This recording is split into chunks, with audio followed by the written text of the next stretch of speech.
오늘 우리가 함께 살펴볼 하나님의 말씀은 호세아서 14장 1절에서 9절까지 말씀입니다. 호세아서 14장 1절에서 9절까지 말씀입니다. 구약 1268페이지쯤에 있습니다.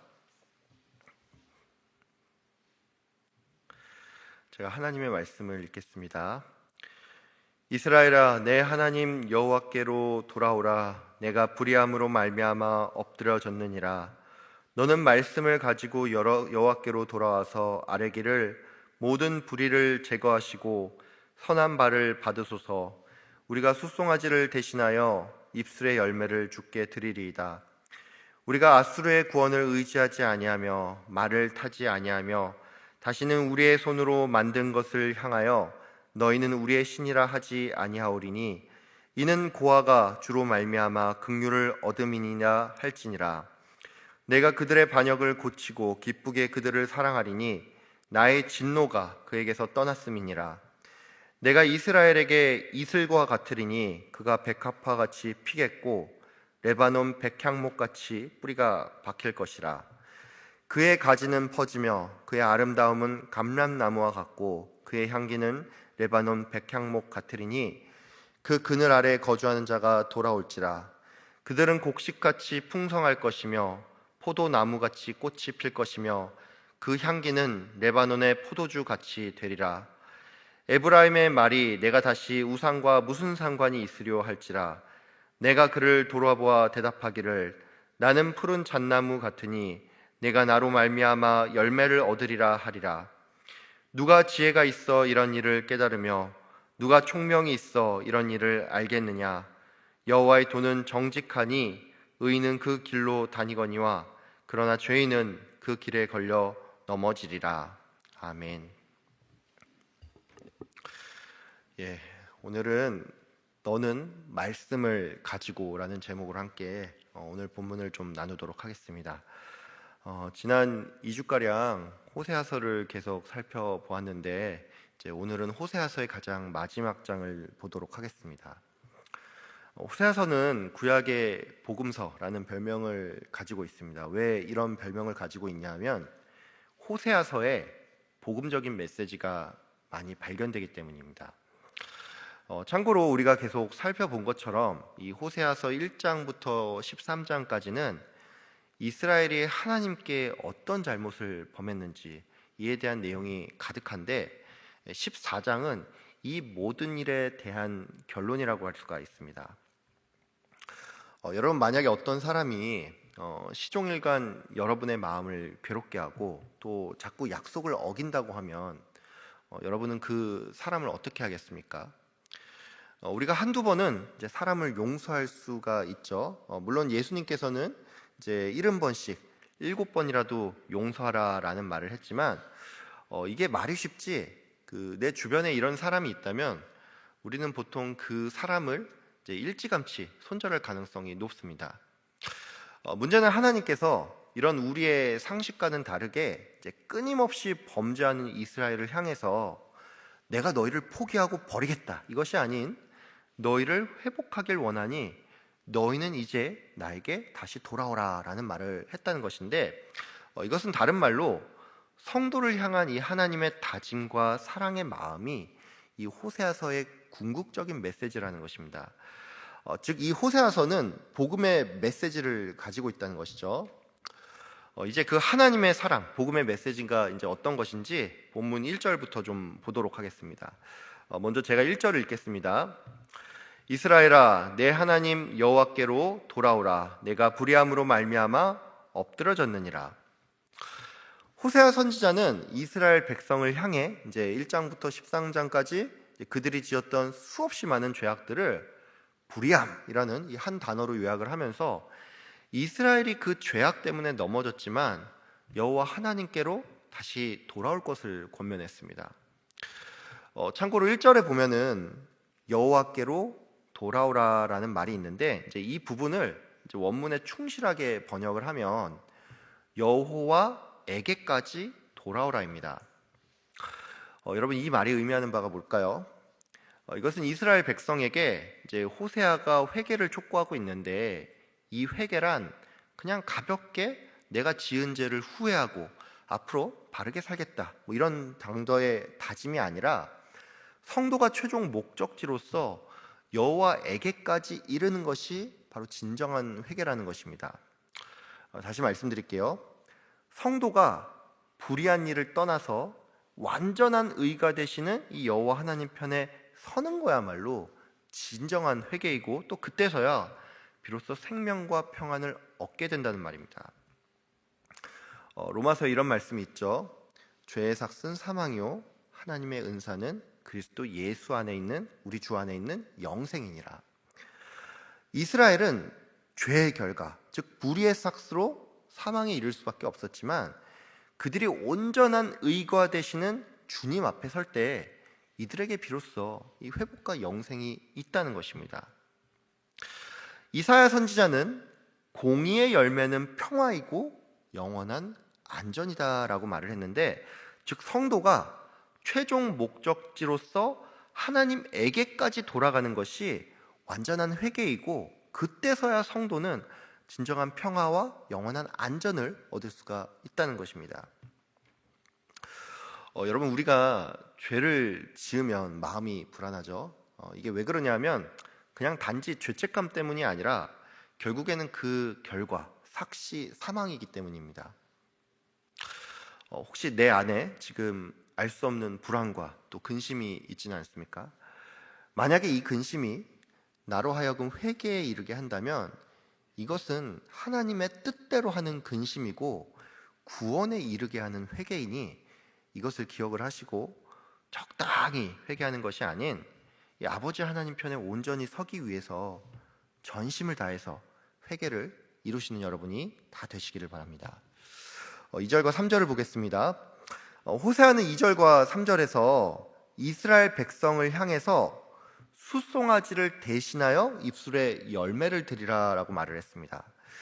이 숫송아지를 대신한다라는 말은 이제 이스라엘 백성이 이제 기존의 단과 베델에서 금송아지에게 드리던 그 제물을 하나님께서 미워하실 뿐만이 아니라 단지 형식적인 제사는 받지 않는다는 말입니다. 그렇기 때문에 하나님께서는 진실한 회개가 담긴 그 입술의 열매를 원한다는 것이죠.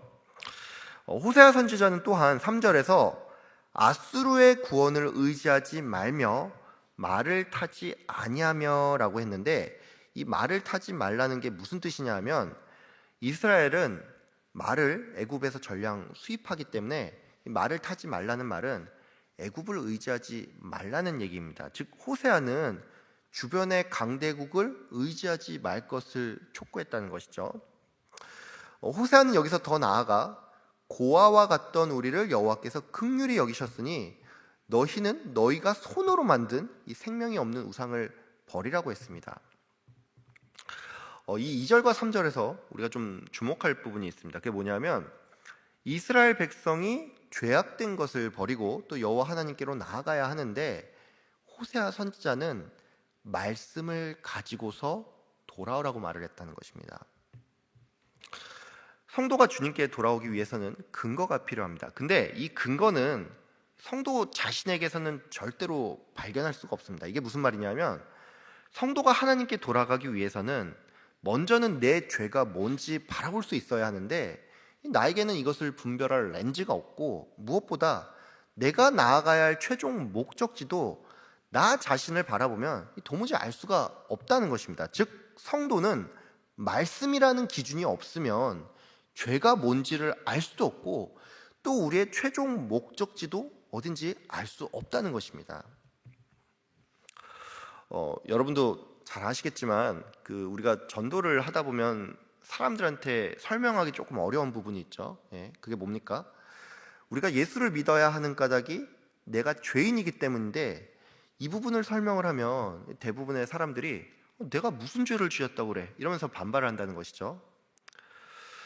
이제 이 자리에 아마 전도 폭발을 이제 들은 분도 계실 텐데, 이 전도 폭발 본문을 보면은 인간이 죄인임을 설명하는 곳이 있는데, 여기에 이제 성경이 말하는 그 죄의 정의가 무엇인지 나옵니다. 이 죄가 어떤 겁니까? 이 죄는 먼저는 하지 말라는 것을 범하는 게 죄이고, 이제 두 번째는 선을 적극적으로 행하지 않는 것도 죄이며, 이제 마지막으로 하나님을 하나님으로 인정하지 않는 것이 가장 큰 죄이다, 이런 설명이 나오죠.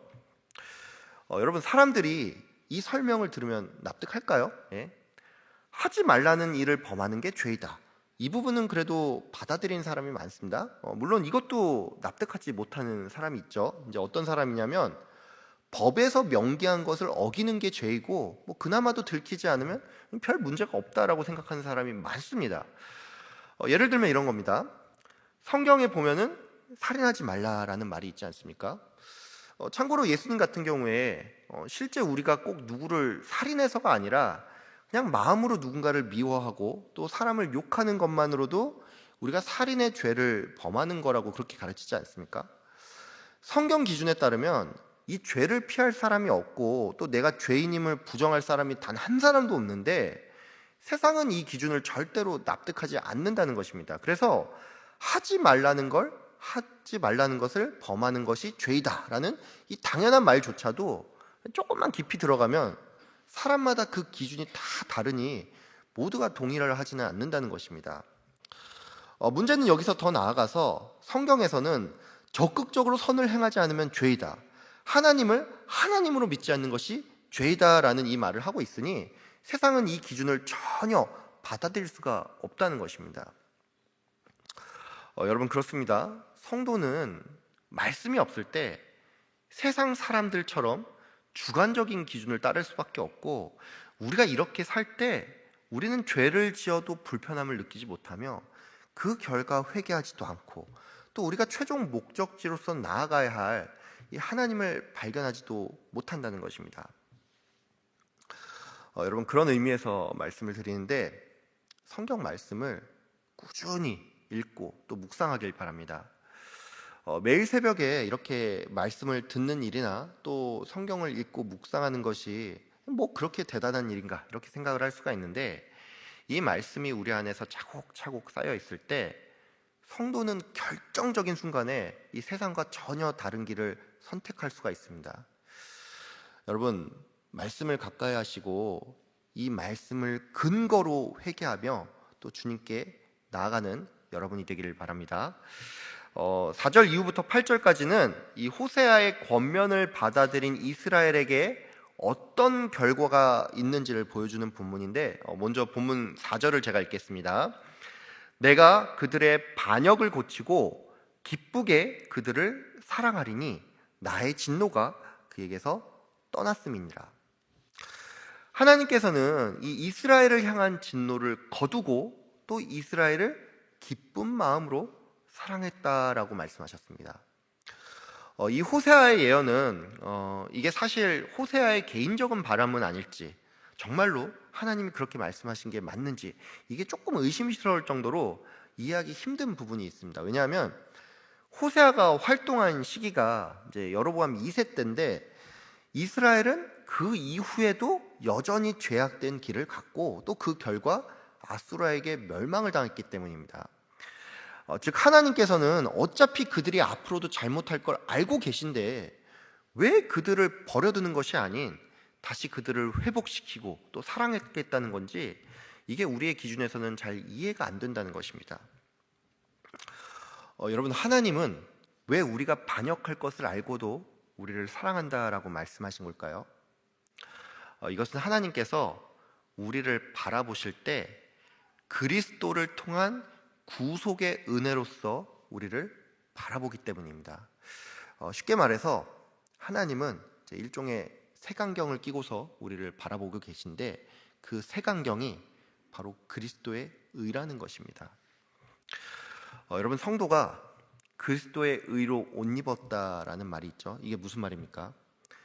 우리는 그 자체로 볼 때 여전히 가망없고 더럽고 추한 존재인데, 하나님은 우리를 그 상태로 보시는 게 아니라 그리스도의 의로 덮여져 있는 우리를 바라본다는 말이죠. 여러분, 하나님의 사랑이 그렇다는 것입니다. 내가 아무리 흠이 많고 부족해도 하나님께서는 때로는 그 자녀를 징계하실지언정 그 사랑을 절대로 철회하지는 않는다는 것입니다. 여러분, 이것이 하나님의 사랑임을 기억하시고 그 사랑에 기대어서 주님께 나아오는 여러분이 되시길 바랍니다. 하나님께서는 이스라엘을 사랑하여 그들을 회복시키겠다라고 하는데, 이제 그 회복된 모습이 이후에 나옵니다. 제가 본문 5절과 6절을 읽겠습니다. 내가 이스라엘에게 이슬과 같으리니 그가 백합화 같이 피겠고 레바논 백항목 같이 뿌리가 박힐 것이라. 그의 가지는 퍼지며 그의 아름다움은 감람나무와 같고 그의 향기는 레바논 백향목 같으리니. 하나님께서는 5절과 6절에서 이스라엘 백성에게 내가 이슬과 같이 되어 네가 백합화 같이 피겠고 또 백향목 같이 뿌리가 박힐 것이며 향기가 넘칠 거라고 말씀하셨습니다. 하나님께서는 또한 7절과 8절에서 그 나무 그늘 아래로 사람들이 돌아와서 각종 풍요를 경험하고 우상을 멀리하게 될 것이라고 말씀하셨는데, 이 본문을 보면은 하나님께서 이스라엘에게 이슬과 같이 된다라는 표현이 나오죠. 우리는 이 표현을 보면서 이제 이런 생각을 할 수가 있습니다. 어떤 생각이냐면, 식물이 잘 자라려면 적당한 비가 와야 할 것 같고, 그런 의미에서 하나님은 이스라엘에게 내가 너희에게 이른 비와 늦은 비가 되겠다, 이 정도의 표현이 나와야 할 것 같은데, 하나님께서는 이스라엘에게 겨우 이슬 정도 된다라고 하니까 이 표현이 너무 좀 박하지 않나? 하나님의 은혜가 너무 적은 거 아니야? 이런 생각을 우리가 할 수 있다는 겁니다. 근데 여러분, 이런 생각은 우리가 지금 이 나라에서 살고 있기 때문에 생기는 오해입니다. 참고로 오늘 본문에 나오는 이 백합화와 백향목은 건조한 지역에서 자라나는 식물입니다. 백향목 같은 경우에 이제 오늘날 레바논이라는 나라의 이제 국기에 들어가는 이제 일종의 상징적인 나무인데, 실제로 이 나무는 이제 거의 멸종이 되어가고 있다 보니까 정보가 조금 부족한 편인데, 백합화 같은 경우에 이제 이스라엘에서도 이제 이 꽃이 이제 건기를 지나면서 피는 꽃이거든요. 근데 이 꽃이 어떻게 피냐 하면, 이스라엘의 건기는 말 그대로 비가 하나도 안 옵니다. 그래서 이제 보통 사막이나 광야 같은 경우에 이제 일교차가 크잖아요. 그래서 새벽 무렵에 이슬이 싹 이렇게 땅에 맺히면 이 백합화가 그 이슬을 머금고 피어난다고 합니다. 실제로 백합화는 물을 많이 주면 오히려 잎이 노랗게 변하면서 시든다고 합니다. 한마디로 물을 절대로 많이 주면 안 되는 식물이라는 것이죠. 제가 예전에 이제 직장 생활을 했을 때 이제 제가 있던 팀 같은 경우에 팀의 막내가 아침 일찍 나와서 이제 공용 화분에 물을 주는 전통이 있었습니다. 근데 제가 신입사원 때 이제 나름 좀 잘해보겠다는 그런 의지를 가지고서 이제 아침에 일찍 나와 정말 열심히 이 화분에 물을 준 적이 있습니다. 근데 이렇게 하다 보니까 그 팀장님 자리에 선임장이 있더라고요. 그래서 제가 이분에게도 조금 인정받고 싶은 마음이 있어서 매일 그 화분에 물을 열심히 줬습니다. 다들 잘 아시겠지만 이 선장에 물을 많이 주면 절대로 안 되죠.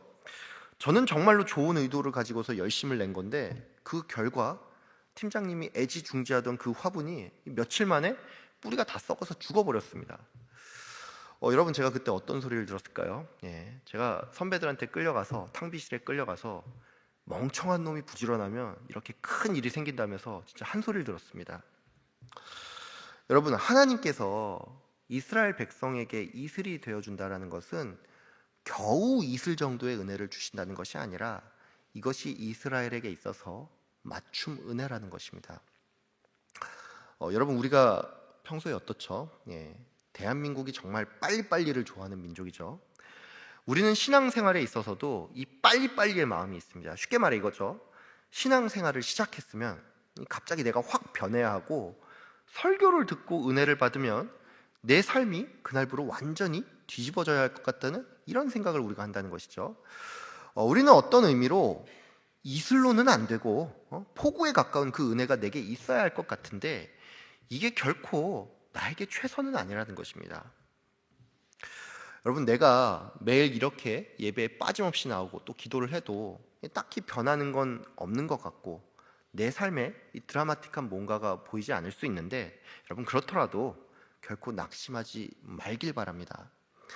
하나님께서는 여러분의 상황과 형편을 여러분보다 더 잘 아시고 이에 꼭 맞는 맞춤 은혜를 여러분에게 부어주실 것입니다. 여러분, 이것을 기억하면서 꾸준히 이 하나님의 은혜를 찾고 구하시는 여러분이 다 되시길 바랍니다. 호세아는 마지막으로 이제 9절에서 이렇게 말하고 있습니다. 제가 9절을 읽겠습니다. 누가 지혜가 있어 이런 일을 깨달으며 누가 총명이 있어 이런 일을 알겠느냐? 여호와의 도는 정직하니 의인은 그 길로 다니거니와 그러나 죄인은 그 길에 넘어지리라. 호세아 선지자는 이 예언의 말씀을 마무리하면서 내가 이때까지 예언하고 경고한 이 모든 것을 깨닫는 자가 지혜롭고 총명한 자라고 했습니다. 그러면서 여호와의 도는 정직하여 의인은 그 길로 가고 죄인은 그 길에서 넘어진다라고 했는데 이 말씀은 마치 그 시편 1편을 연상을 시키죠. 호세아의 이 마지막 말은 여호와의 도, 즉 말씀을 가까이 하는 자는 내가 전한 이 하나님의 예언과 각종 권면을 듣겠지만 말씀을 멀리하는 자는 이것을 받을 수 없기 때문에 넘어지게 된다라는 그런 뜻을 가지고 있습니다. 하나님께서는 성도에게 지금도 많은 사인을 보내주고 있습니다. 예를 들어서 내 주변에 믿는 사람을 통해서 어떤 권면이 주어지는가 하면 설교를 듣는 동안에 야, 너 지금 그거 잘못하고 있는 거야. 이런 식으로 우리의 마음에 사인이 주어지는 때가 있다는 것이죠. 하나님께서는 때로 내가 계획한 일이 틀어지거나 엎어지는 식으로 해서 야, 너 지금 거기서 멈춰야 해. 이런 사인을 줄 때도 있는데 성도는 이런 사인을 받을 때 이것을 잘 캐치해야 하는데 그러기 위해서는 우리가 평소에 하나님의 말씀을 가까이 해야 한다는 것입니다. 디모데 후서 4장에 보면은 말세 사람들이 바른 교훈을 받지 아니하며 귀가 가려워 자기의 사욕을 따를 스승을 두고 그 귀를 진리에서 돌이켜 허탄한 이야기를 따른다라는 말이 나오죠. 여러분, 이게 무슨 말입니까? 바른 교훈, 즉 성경 말씀을 가까이 하지 않으면 우리는 내 욕심에 이끌려서 듣고 싶은 말을 듣고 또 허탄한 이야기를 따른다는 것이죠. 이것은 한마디로 우리가 말씀을 가까이 하지 않을 때 영적인 귀머거리가 되고 소경이 되어서 이 하나님의 사인을 도무지 캐치하지 못한다는 것입니다.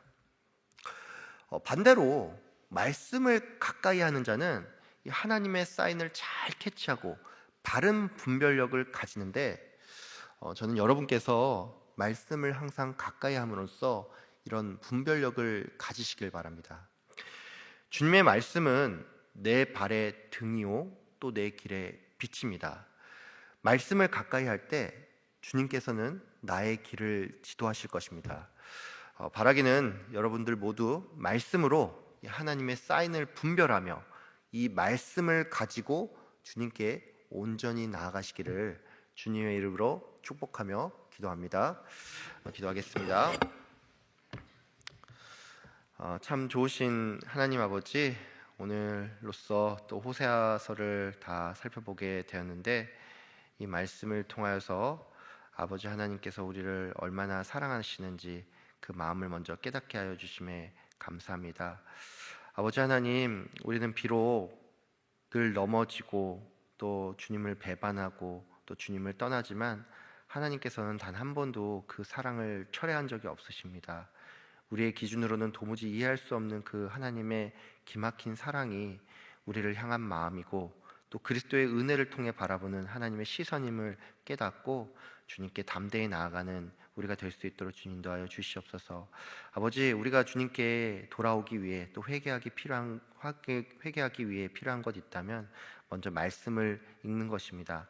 말씀을 통하여 나 자신을 바르게 비추어 보고 내 안에 죄악된 것을 회개하며 나의 목표와 나의 지향점이 바로 온전하신 의가 되시는 하나님께 있음을 알고 주님께 담대히 나아가는 우리 성도님들 될 수 있도록 주님 큰 복을 내려 주시옵소서.